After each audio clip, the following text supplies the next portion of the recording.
नमस्कार, मराठी अपडेट गुरु या यूट्यूब चॅनलवर संपूर्ण महाराष्ट्रातील मुख्यमंत्री माझी लाडकी बहीण योजनेअंतर्गत ज्या लाडक्या बहिणी आहेत यांचं मी ओंकार स्वागत करतो। मुख्यमंत्री माझी लाडकी बहीण योजनेसंदर्भात अगदी खात्रीशीर माहिती देण्याचं काम आपल्या चॅनलवरती केलं जातं।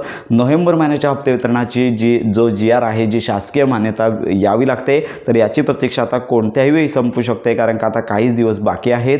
नोव्हेंबर महिन्याच्या हप्ते वितरणाचा GR कोणत्याही वेळी पोर्टलवरती प्रसिद्ध होऊ शकतो आणि याच्यातून आता स्पष्ट होत आहे की येणारा हप्ता हा केवळ नोव्हेंबर महिन्याचाच येणार आहे। 2 हप्ते एकत्र येणार, तर अशा ज्या बातम्या येत होत्या आता त्यांची शंका दूर झालेली आहे। म्हणजेच येणारा हप्ता हा केवळ नोव्हेंबर महिन्याचाच 1500 रुपयांचा संपूर्ण महाराष्ट्रातील पात्र लाडक्या बहिणींना जो लाभ आहे तो मिळणार आहे। आणि हा जो लाभ आहे तो सगळ्यांना माहितीच आहे की EKYC केली असेल किंवा नसेल तरी देखील सरसकट जो लाभ आहे तो दिला जाणार आहे। पण याच्यामध्ये आता ज्या अशा लाडक्या बहिणी आहेत ज्यांचे पती हयात नाही आहेत, वडील हयात नाही आहेत किंवा इतर जे कारण आहेत, यांच्यामुळे त्यांना जी कागदपत्र असतील ती अंगणवाडी सेविकाताई यांच्याकडे सबमिट करण्यास सांगितलेली आहेत, परंतु अंगणवाडी सेविकाताई आम्हाला आदेशच आलेला नाही आहे अशा प्रकारची माहिती देत आहेत। मग अशा लाडक्या बहिणींसमोर प्रश्न निर्माण झालेला आहे। पण लक्षात घ्या, मुख्यमंत्री माझी लाडकी बहीण योजनेअंतर्गत EKYC करण्यासाठी 31 डिसेंबरपर्यंत मुदत आहे। याच्यानंतर ज्या अंगणवाडी सेविका आहेत यांना देखील तसे आदेश येणार आहेत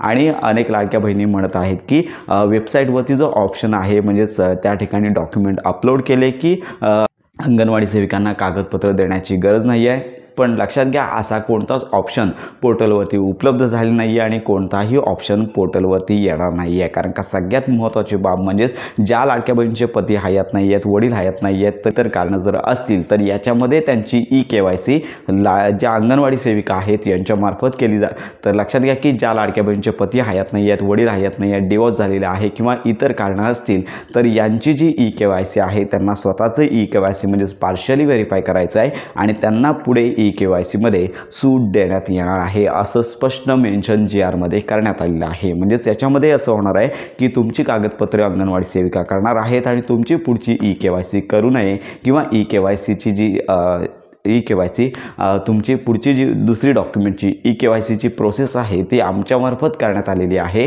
असा प्रस्ताव ज्या अंगणवाडी सेविकाताई आहेत, संबंधित महिला बाल विकास विभाग आहेत यांच्याकडे सादर करणार आहेत। त्यामुळे जो दुसरा ऑप्शन आहे कागदपत्र अपलोड करण्याचा, तो पोर्टलवरती येण्याची शक्यता कमी आहे। जर या संदर्भात अपडेट आली तर प्रॉपर माहिती आपल्या चॅनलवरती दिली जाणार आहे। तर अशा प्रकारे अंगणवाडी सेविकांना लवकरच हे आदेश येतील आणि त्याच्यानंतर ही कार्यवाही सुरू होणार आहे। तर अशा प्रकारे ही महत्त्वाची माहिती आहे। अजून तरी काही भागातील अंगणवाडी सेविकाताई आहेत यांना आदेश आले नाही आहेत, पण GR मध्ये म्हटल्याप्रमाणे त्यांनाच ही कामे करावी लागणार आहेत। तर अशा प्रकारे ही महत्त्वाची माहिती संपूर्ण महाराष्ट्रातील लाडक्या बहिणींपर्यंत नक्की शेअर करा। नोव्हेंबर महिन्याच्या हप्ते वितरणाची घोषणा कधी होऊ शकते आणि हप्ते वितरण साधारणतः आपण सांगितल्याप्रमाणे डिसेंबर महिन्याच्याच पहिल्या आठवड्यामध्ये होणार आहे। तर अशा प्रकारे ही महत्त्वाची माहिती संपूर्ण महाराष्ट्रातील लाडक्या बहिणींपर्यंत नक्की शेअर करा।